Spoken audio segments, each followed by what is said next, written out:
In case ನೀವಲ್ಲದೆ ಇದ್ರೆ ಈ ವಾರ ನೀವಲ್ಲದೆ ಇದ್ರೆ ಬೇರೆ ಯಾರು ಬರಬೇಕಿತ್ತು ಅಂತ ಅನ್ಸುತ್ತೆ ಈ ಸ್ಥಾನದಲ್ಲಿ ಇಲ್ಲಿರೋದಕ್ಕೆ ಯಾರು ಸುಟೇಬಲ್ ವ್ಯಕ್ತಿ ಆಗಿದ್ರು ನಾನು ಬರಬಾರ್ದಿತ್ತು ಅನ್ನೋದಾದ್ರೆ?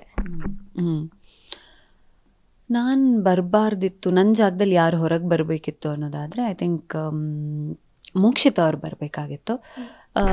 ಎಸ್ ವಿ ಆರ್ ಫ್ರೆಂಡ್ಸ್, ಇದೆಲ್ಲ ಹೌದು. ಆಟದ ಪರ್ಸೆ ನೋಡಿದಾಗ ಅಂದರೆ ಫಸ್ಟ್ ವೀಕಿಂದ ನಂದೊಂದು ಕನ್ಸಿಸ್ಟೆನ್ಸಿ ಏನಿತ್ತು, ಅವರಲ್ಲಿ lots of ups and downs ಇತ್ತು. ಟಾಸ್ಕ್ ಅಂತ ಬಂದಾಗ ಸ್ವಲ್ಪ ಕಡಿಮೆ ನೋಡಿದ್ವಿ. ಲಾಸ್ಟ್ ವೀಕ್ ನಮ್ಮದೇನು ಈ ಅವಕಾಶಗಳು ಗೆದ್ದವ್ರು ಅವಕಾಶ ಕೊಡೋದೇನಿತ್ತು ಅದರಲ್ಲಿ ವಂಡರ್ಫುಲ್ಲಾಗಿ ಪರ್ಫಾರ್ಮ್ ಮಾಡಿದ್ದಾರೆ. ಆ ಡೇ ಒನ್ನಿಂದ ಇದ್ದಿದ್ದರೆ ಮೇ ಬಿ ನಾನೇ ಅವ್ರ ಜಾಗದಲ್ಲಿ ಇದ್ದಿದ್ರೆ ಇಲ್ಲ ಅವ್ರು ಹೋಗಬೇಕಿತ್ತು ಮುಂದೆ ಅಂತ ಹೇಳ್ತಿದ್ನೇನು, ಅಷ್ಟು ಪ್ರಾಮಾಣಿಕವಾಗಿ ಒಪ್ಕೋತಾ ಇದ್ದೆ. ಅಲ್ಲೆಲ್ಲಿ ಒಂಚೂರು ಎಡವಿದ್ದಾರೆ. ಸೊ ಆ ವಿಚಾರಗಳಿಂದ ಅವರು ನನ್ನ ಜಾಗದಲ್ಲಿ ಅವರು ಹೊರಗಿದ್ದಿದ್ದರೆ ವುಡ್ ಹ್ಯಾವ್ ಬೀನ್ ಅದೊಂದು ಗೇಮ್ ಪರ್ಸೆಪ್ಷನಲ್ಲಿ ಅಷ್ಟೇ. ಇನ್ನೊಂದು, ಇವಾಗ ಅವ್ರು ಫೈನಲಿಸ್ಟ್ ಆಗಿ ಇದ್ದಾರೆ ಹನುಮಂತ ಅವ್ರ ಜೊತೆ 6 ಸ್ಪರ್ಧೆಗಳಲ್ಲಿ ಅವರು ಒಬ್ಬರು. ಈ ಒಂದು ಅವರ ಜರ್ನಿ ನೋಡಿದಾಗ ಏನನ್ಸುತ್ತೆ?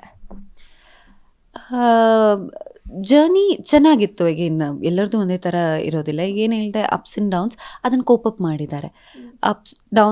ಡೌನ್ ಹೋದಾಗ ಮತ್ತೆ ಅಪ್ ಬಂದಿದ್ದಾರೆ, ಅಥವಾ ಇನ್ಯಾವುದೋ ಡಿಸಿಷನ್ಸ್ ಮೇಲೆ ನಿಂತಿದ್ದಾರೆ. ತಡ ಆದರೂ ಕೆಲವೊಂದು ಮಾತನ್ನು ಆಡಿದ್ದಾರೆ, ಇಲ್ಲ ಅಂತ ಅಲ್ಲ.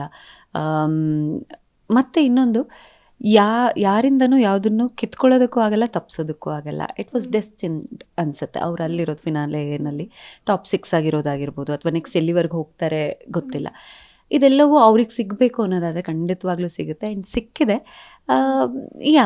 ಖುಷಿ ಇದೆ ಅದ್ರ ಬಗ್ಗೆ. ಅಂದರೆ ನಮ್ಮ ಜೊತೆಲೇ ಇದ್ದವ್ರು ಯಾರೋ ಒಬ್ಬರು ಅವರಾಗಲಿ ಅಥವಾ ಮಂಜು ಅವರಾಗಲಿ ಯಾರೋ ಒಬ್ರಿಗೆ ಒಳ್ಳೇದಾಗ್ತಿದೆ ಅನ್ನೋದಾದರೆ ಖುಷಿ ಇದೆ ಅದ್ರ ಬಗ್ಗೆ.